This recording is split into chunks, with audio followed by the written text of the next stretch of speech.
Buen día. En días pasados, después de hacía años de no conectarme a internet, se me ocurrió entrar a YouTube y me puse a ver videos y de repente me encontré uno que decía Los Anunnaki, saga completa. Pero resulta que duraba más de 4 horas, pues aún así lo vi completo hasta que terminó. Después empecé a buscar a otros videos que hablaran de los mismos asuntos, uno de los cuales se refiere a la creación del hombre, y me encontré con muchas y muy variadas opiniones. Ahora yo también expongo mis dudas, preguntas y opiniones personales. En lo respectivo a la creación del hombre, veamos lo siguiente. Entonces formó Dios al hombre del polvo del suelo.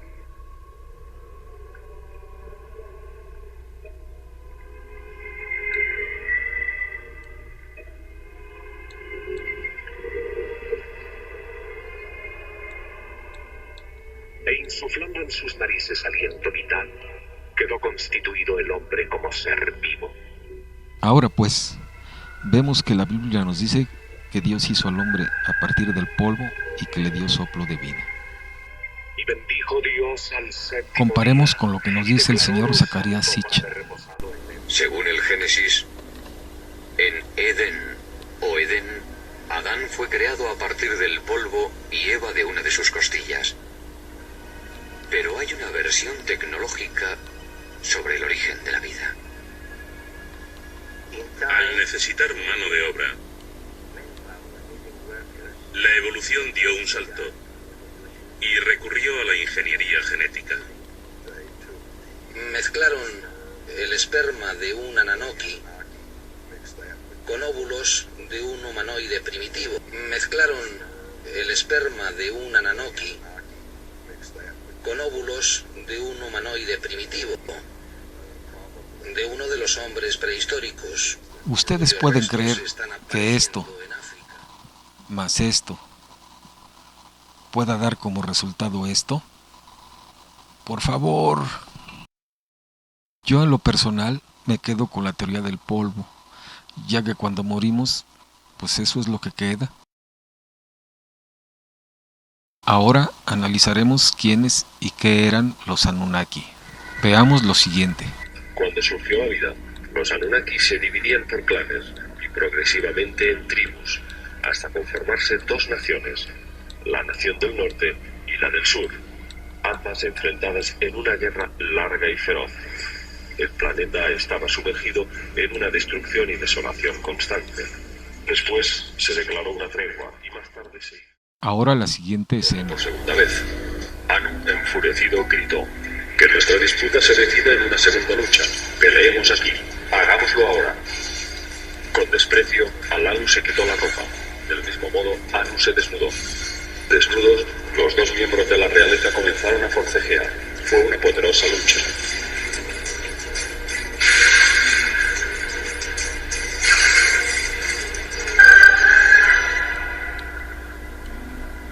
Pero de nuevo, la habilidad de Anu se hizo patente y derribó por segunda vez a Alalu. Entonces, Anu le puso el pie encima del pecho de Alalu y proclamó con ímpetu su victoria. Yo soy el rey, Alalu no volverá al mismo. Aprovechando la distracción de Anu, como un rayo, Alalu se levantó del suelo, derribó a Anu por las piernas, abrió la boca y rápidamente le arrancó de un bocado su hombría a Anu.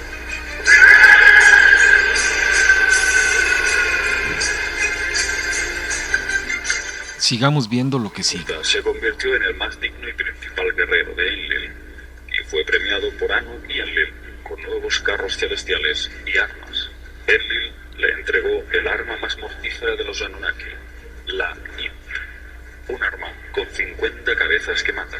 Y ya para finalizar nuestro análisis, lo siguiente. Según las tablillas, eran seres territoriales, belicistas y tremendamente ritualistas. Se regían por la numerología y realizaban sacrificios humanos y animales en fechas señaladas como parte de un ritual de invocación hacia otras dimensiones. Durante sus ceremonias, sometían a los sacrificados a todo tipo de vejaciones, siguiendo un patrón parecido a los rituales adámicos. Les hacían comer y beber excrementos y les torturaban hasta el límite de sus fuerzas, para generarles un estado de pánico total, De este modo obtenían una energía de la que se alimentaban.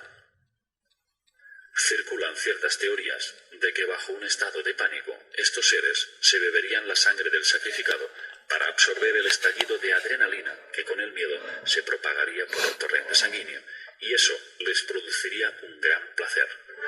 Como podemos ver, estos Anunnaki son unas perfectas sabandijas, satánicas. Pero sigamos adelante con lo siguiente. Marduk quiso hacerse cargo del pequeño, al que bautizaron como Abael, el de las praderas mojadas, y se lo llevó hacia unas praderas. En cambio, Ninurta se hizo cargo del hermano mayor y lo bautizó como Caín, aquel que en el campo hace crecer alimentos. Cuando los niños se hicieron hombres, Enlil propuso un acto de celebración para comprobar la eficacia y fidelidad de Caín y Abael en sus labores. Cuando se recojan las primeras cosechas, cuando madure la primera oveja, se hará la celebración de las primicias.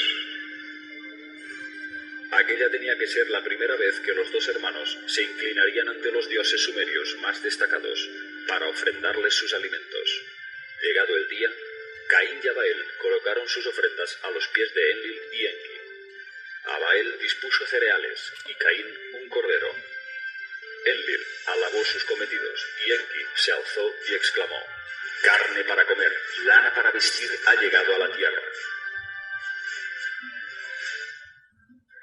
Ya concluida la ceremonia, Enki olvidó bendecir a Caín, un gesto que le causó gran rencor. Cuando los dos hermanos se retiraron, Abael se vanagloriaba de sus tareas. «Yo soy el que trae la abundancia, el que sacia a los Anunnaki, el que da fuerza a los héroes, el que proporciona lana para sus ropas». Aquellas palabras irritaron mucho a Caín, y este respondió ofendido que él era quien procuraba la carne, el pescado y el pan a los dioses. Ambos se enzarzaron en una discusión, en donde la envidia reinaba con fiereza. Ambos se golpearon hasta que Caín cogió una piedra y le atizó en la cabeza una y otra vez, hasta matarle.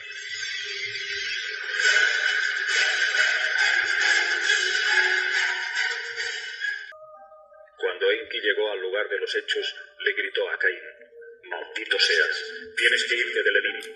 No te vas a quedar entre los Anunnaki, los terrestres civilizados». Anunnaki civilizados. Pero ahora, cambiando un poco el tema, vamos a ver las versiones bíblicas de la destrucción de Sodoma y Gomorra, tanto del señor I Ching como de la Biblia. Veamos lo que sigue.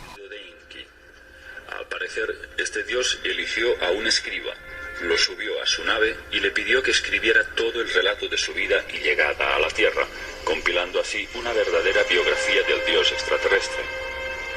El escriba trabajó durante 40 días y 40 noches. Enki le dijo que había decidido contar la verdad sobre los acontecimientos que condujeron a los Anunnaki a explosionar 7 armas atómicas en el Sinaí, cuyos vientos radiactivos arrasaron Sumeria y a toda su civilización.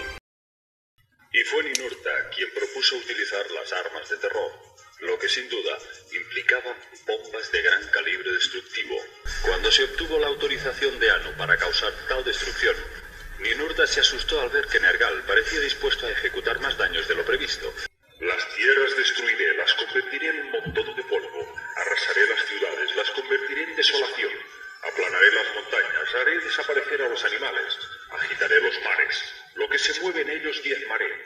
Haré que se desvanezca la gente. Sus almas se convertirán en vapor. Nadie será perdonado. Cuando Marduk llegó a Babilonia, Enlil decidió que era el momento y dio la señal.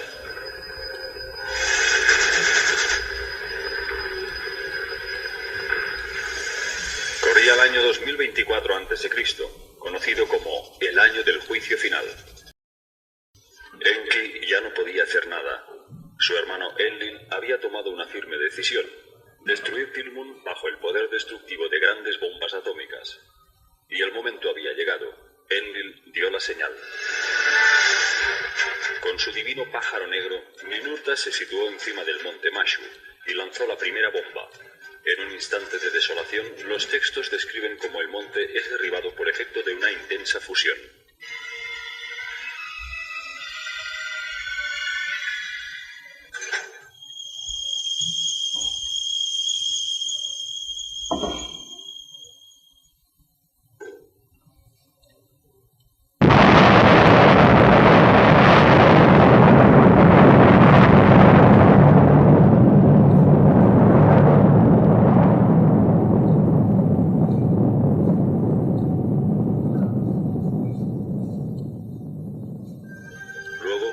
una segunda bomba es lanzada sobre Tilmón.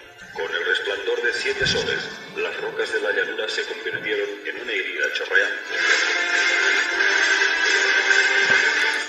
Los textos describen una sacudida que hace retumbar los cimientos de la tierra y de un resplandor que hace oscurecer los cielos, en donde se hallaban las 5 ciudades que cita la Biblia: Sodoma, Gomorra, Adama, Seboim y Belá. Acabamos de escuchar el relato del señor Itchin, el cual nos dice que las ciudades de Sodoma y Gomorra fueron destruidas con armas atómicas por los Anunnaki. Ahora veamos el relato bíblico que nos dice que las ciudades de Sodoma y Gomorra fueron destruidas por Dios, haciendo llover fuego y azufre. El profesor Stephen Collins ha pasado décadas investigando la historia de la Biblia en excavaciones por toda la Tierra Santa. Pero ahora se enfrenta a su mayor desafío: desenterrar la verdad que hay detrás de la aterradora historia de las legendarias ciudades del pecado Sodoma y Gomorra. La pregunta es, arqueológicamente, ¿existieron de verdad esas ciudades? ¿O se trata solo de historias mitológicas? En el Antiguo Testamento, el libro del Génesis narra la historia de cómo Dios descargó su cólera sobre las ciudades de Sodoma y Gomorra. Pero los hombres de Sodoma eran malos y extremadamente pecadores. Según el Antiguo Testamento, estas ciudades malditas fueron completamente destruidas. Entonces el Señor hizo llover fuego y azufre desde los cielos sobre Sodoma y Gomorra, y destruyó a todos los habitantes de estas ciudades y todos los frutos de esa tierra. Según la historia de la Biblia, nadie volvió a vivir allí durante cientos de años. Ahora veamos los resultados de la investigación arqueológica. Pero, ¿qué es lo que había descubierto Ron Wyatt para creer que estaba ante las ruinas de las 5 ciudades? Pedro nos dice que las ciudades quedaron reducidas a cenizas, y Josefo señala que los rastros o sombras de las 5 ciudades todavía se ven. Estas ruinas no están compuestas por el tipo de ceniza que comúnmente pensamos que vuela con el viento. Es una ceniza compacta, muy apisonada y dura en el exterior. Cuando se rompía y abría, la sustancia era mucho más suave. En algunos lugares la ceniza suelta es increíblemente profunda. Cuando uno sabe qué buscar, la estructura de la ciudad es obvia. Las paredes, las calles, los zigurats, incluso las formas parecidas a esfinges, son fáciles de distinguir. Las dimensiones de estas ruinas tienen más que ver con lo que nosotros podríamos llamar una ciudad. La más grande sería Sodoma, Pero aún queda la molesta idea del azufre que cae del cielo. Para mí, que tengo formación en química, las bolas de azufre fueron el descubrimiento más interesante de todos. Pude juntar varias bolas en diversos tamaños, algunas del tamaño de una uña, otras grandes como un huevo. En realidad, se hallaron y juntaron miles de estas bolas de azufre. Excepto aquí en estas ruinas, son muy extrañas las bolas de azufre como estas. Es casi como si la evidencia que prueba el relato bíblico se hubiera conservado milagrosamente junto con el sitio mismo. Como podemos ver, la Biblia le acaba de meter un golazo al señor Itchin, ya que las ciudades de Sodoma y Gomorra sí fueron destruidas con fuego y azufre. En la siguiente parte, no tengo ahorita el video del señor Itchin para podérselos mostrar, pero él afirma que los Anunnaki llegaron a este planeta hace 450,000 años y que hace 160,000 empezaron a crear al hombre moderno. Ahora veamos lo siguiente. De numerosas tallas y otras obras de arte antiguas, en las que los dinosaurios y el hombre son mostrados conviviendo.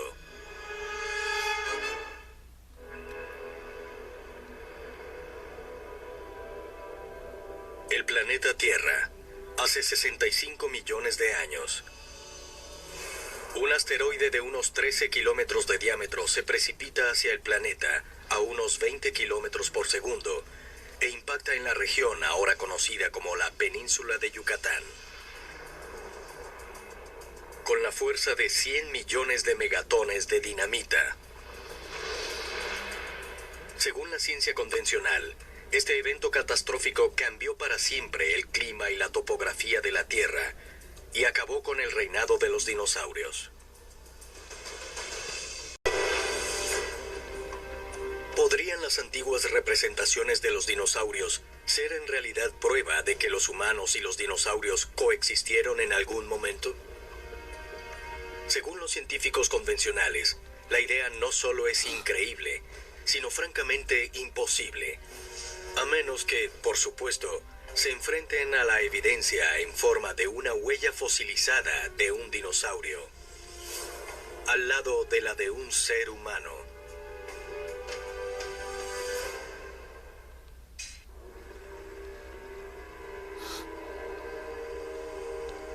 Parque Estatal del Valle de los Dinosaurios, Glen Rose, Texas. Aquí, en 1930, Roland T. Byrd, explorador de campo para el Museo Americano, reportó el hallazgo de huellas humanas claramente definidas junto a huellas de dinosaurios en la misma capa expuesta de la caliza del lecho fluvial. Algunos investigadores hallaron huellas humanas junto a huellas de dinosaurios. Hay evidencia de otras partes del mundo que demuestra que seres humanos como nosotros estuvieron presentes en tiempos de los dinosaurios. ¿Vieron esto? El hombre conviviendo con dinosaurios hace por lo menos 65 millones de años. Pues el señor Itchin se quedó corto. No le calculó bien a su relato. Y además las huellas no tienen zapatos, para que no vayan a decir que son de extraterrestre. Hasta este punto, solo les he mostrado unos cuantos ejemplos de las fantasías, incoherencias e invenciones del señor Itchin. Si les mostrara todas las que pude encontrar, pues me llevaría un video de todo el día y no terminaría. En resumidas cuentas, pues yo francamente no le creo ni un cacahuate al señor Itchin. Ahora bien, de que existen los extraterrestres, pues francamente sí lo creo. De que en determinado momento vinieron a experimentar con el genoma humano para modificarlo, pues también sí lo creo. Pero lo que no creo es que lo hicieron con el fin de hacernos evolucionar en el Homo sapiens. Yo más bien diría que lo hicieron para hacernos evolucionar en el Homo stupidus, o para que se entienda mejor, en el Homo estúpido, porque como podemos observar, hasta la fecha siguen empeñados en lograrlo, a través de aquellos que se dicen sus hijos, afiliados a infinidad de sectas satánicas y diabólicas. Dicho todo esto, me ha entrado una enorme curiosidad por saber quién era el señor Zacarías Sitchin. Y digo quién era porque por ahí me enteré de que ya falleció. Ahora veamos lo siguiente.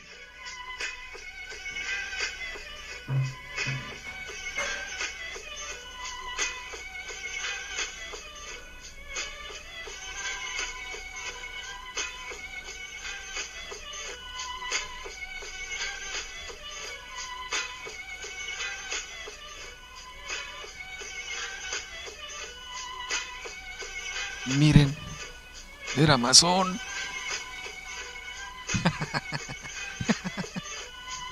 Miren a estos otros, hasta les da pena que los vean. Señores, si lo sabe Dios, que lo sepa el mundo. No se miden.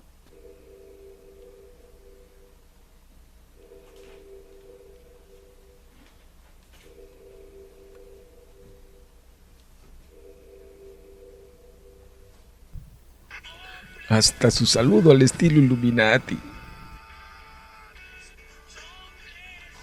Bueno, pues ya con esto ya está dicho todo. Pero los que saben quiénes son los masones, pues ya lo saben. Pero los que no sabemos, pues vamos a ver lo que sigue. Sociedades secretas siempre han sido un enigma para propios y extraños. Son grupos de poder que intentan dominar a las masas a través de corrientes ideológicas para apoderarse del mundo. Son redes intelectuales y empresariales que se caracterizan por la utilización de simbolismos. La gran mayoría tiene orígenes muy antiguos y generalmente son guiados por la ambición de un líder que pretende construir un imperio. Adam Weishaupt y su orden de los Illuminati fueron desterrados de Alemania por convertirse en sospechosos políticos. Para 1786, la orden fue disuelta, pero algunos de sus miembros huyeron a otros países cercanos. A ellos se les atribuyen algunos hechos históricos como la Revolución Francesa, el nacimiento de los Estados Unidos y la Revolución Rusa. Según algunos autores, al extenderse la orden, promocionaron ideologías como el anarquismo y el socialismo porque conspiraba contra las ideas que predominaban en aquellos tiempos. También se ha mencionado que la Segunda Guerra Mundial fue un experimento de los Illuminati para imponer la nueva orden mundial e intentar una conquista global. Se dice que durante la existencia de la Orden de los Illuminati han conspirado incansablemente contra la Iglesia Católica, cuestionando las creencias y los dogmas de esta fe mediante ideas que llevan a la reflexión sobre la existencia de Jesucristo.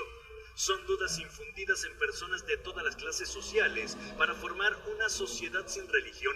Algunos de los Illuminati más reconocidos son el poeta, novelista y científico alemán Goethe, el conde Saint-Germain, el expresidente de los Estados Unidos George Bush padre,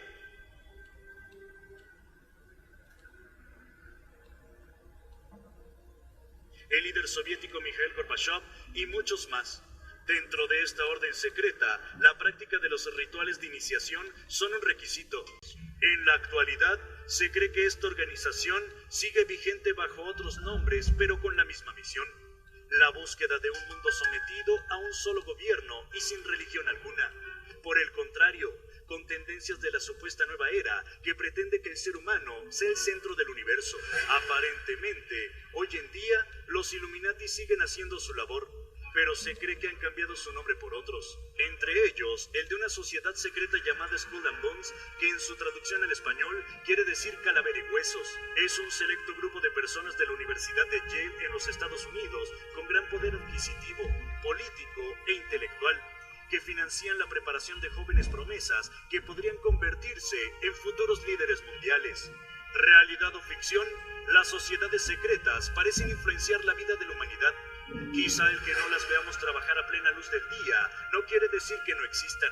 En cuanto a sus estrategias para conquistar al mundo y tener dominados a los que lo habitamos, no es ilógico pensar que quizá la tecnología es un medio utilizado por estos grupos de poder para someternos a nuevos conceptos e ideas que los favorecen para tomar el control de nuestro planeta. En el video anterior acabamos de ver un poco de la historia de estas sociedades secretas. Ahora vamos a ver una de sus gracias. Continuamos.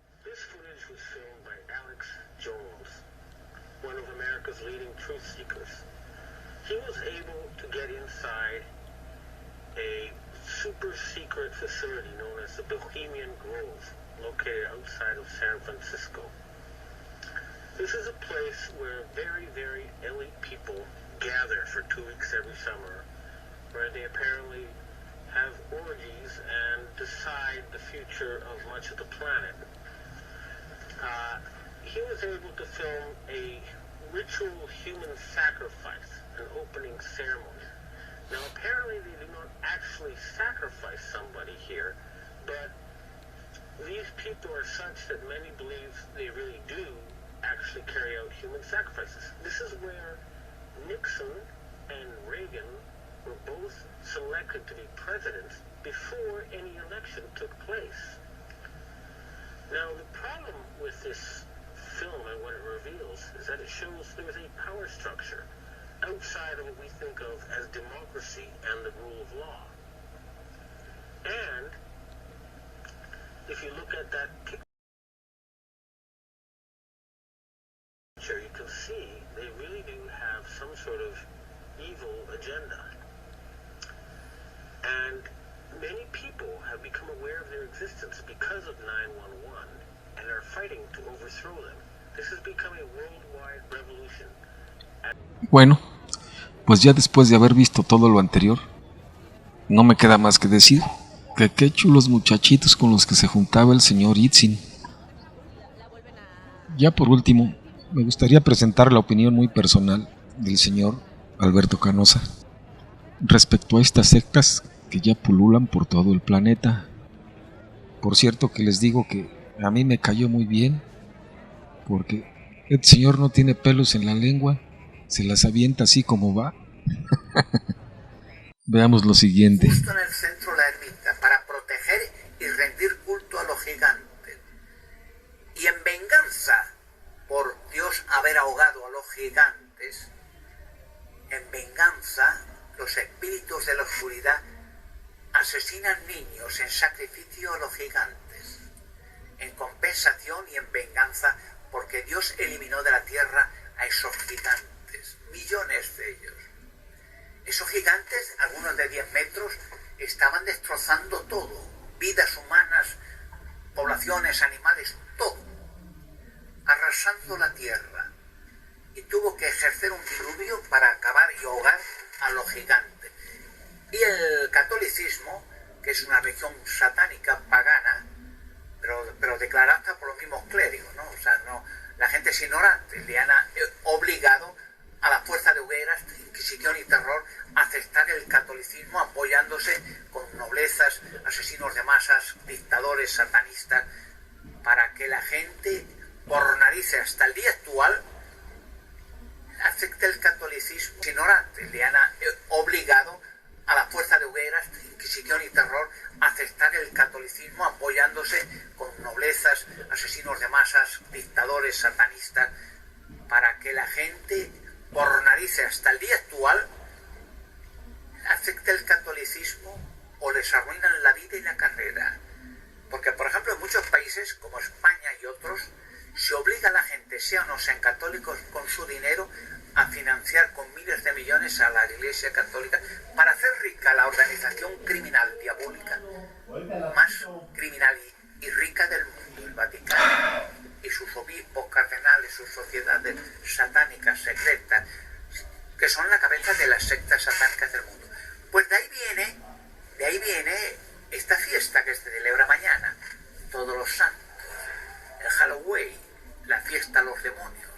Y la gente, sin darse cuenta, está celebrando una fiesta a los que han arruinado la tierra y los van a eliminar. O sea, están dándole gloria y alabanza y risas a los demonios. Por cierto, ahí en el Facebook... Como podemos observar, el señor Canosa no solo barrió con las noblezas, con las sectas satánicas, sino hasta con la Iglesia Católica. En cierta forma, yo le doy la razón, porque existen demasiadas pruebas y demasiados documentos que así lo confirman. Seguramente la comunidad católico-cristiana se va a sentir muy ofendida, y es aquí donde cabe hacer una aclaración. Para esto tenemos que hacer un poco de historia. Pues sucedió que cuando Jesús el Cristo estaba terminando su ministerio aquí en la tierra, llamó a sus apóstoles para que fundaran su iglesia. Esta era gente muy capaz, con muy buena disposición y muy bien entrenada por su maestro. Ahora bien, todos sabemos las penurias que tuvo que pasar la iglesia en esos tiempos para poderse constituir. Vejaciones, crucifixiones, quemados vivos, apedreados, pero aún así la iglesia siguió agarrando fuerza. Y cuando las sectas satánicas, políticas, religiosas, paganas, se dieron cuenta de que ya no podían con ella, pues hicieron lo que siempre hacen: si no puedes con el enemigo, únete a él. Y así lo hicieron. Ya cuando estuvieron dentro, desplazaron a los verdaderos líderes, los mataron. Llegó un Vivales, se sentó en el trono y se autoproclamó representante de Dios en la tierra, bajo la consigna: yo soy el Papa y cuidado el que me mire feo o el que me rezongue, porque lo echo a la hoguera.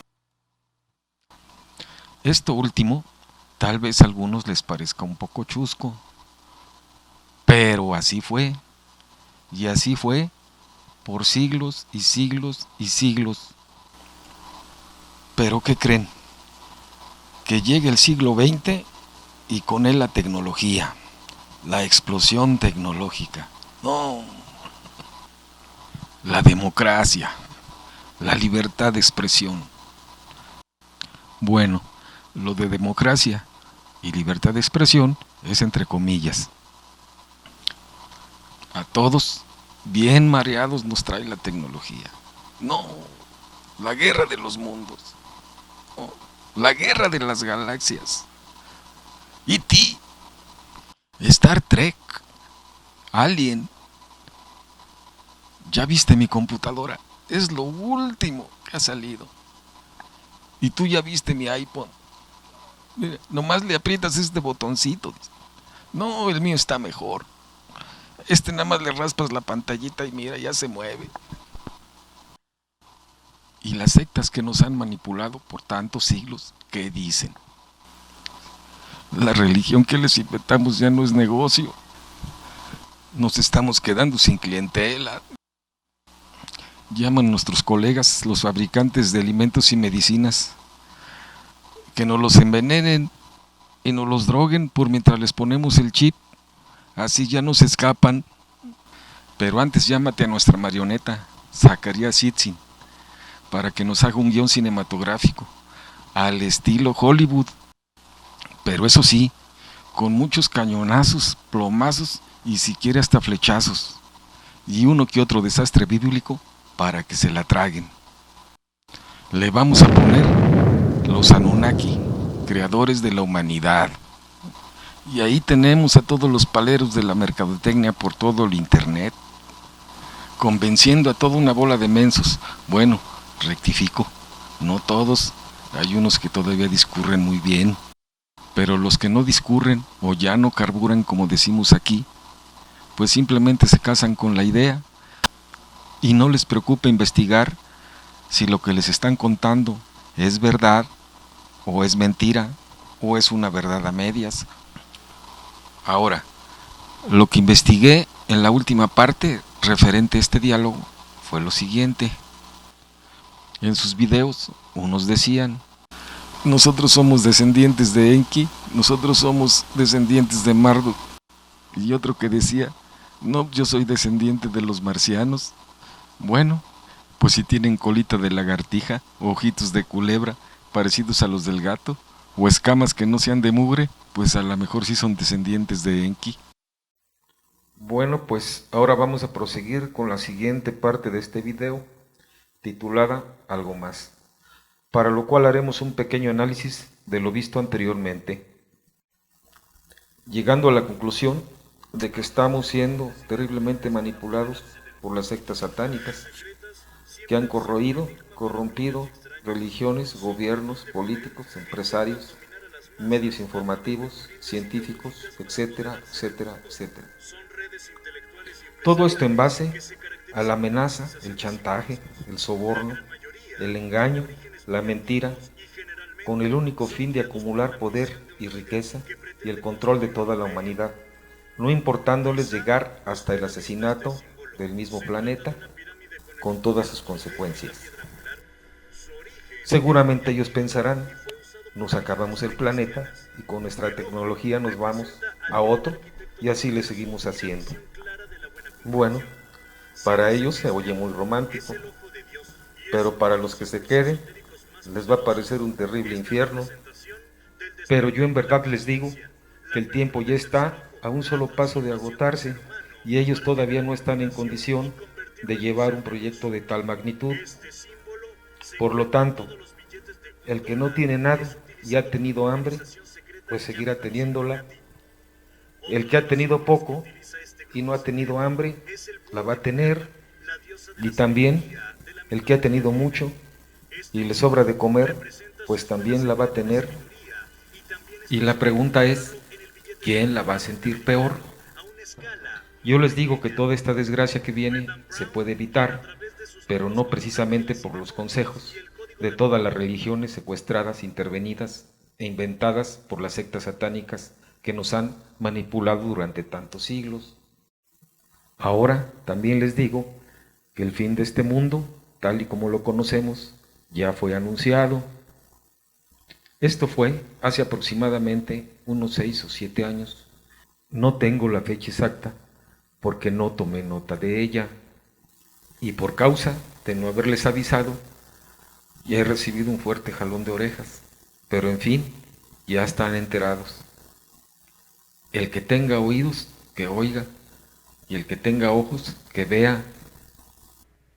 Bueno, pues ya se me alargó mucho el tiempo del video y tengo un mensaje que darles, pero lo haremos en el próximo video, que va a ser titulado La farsa de los Anunnaki y algo más, parte 2. Este mensaje es de suma importancia para todos, pero espero que a algunos les interese. Nos vemos en el próximo video. Por su atención, muchas gracias.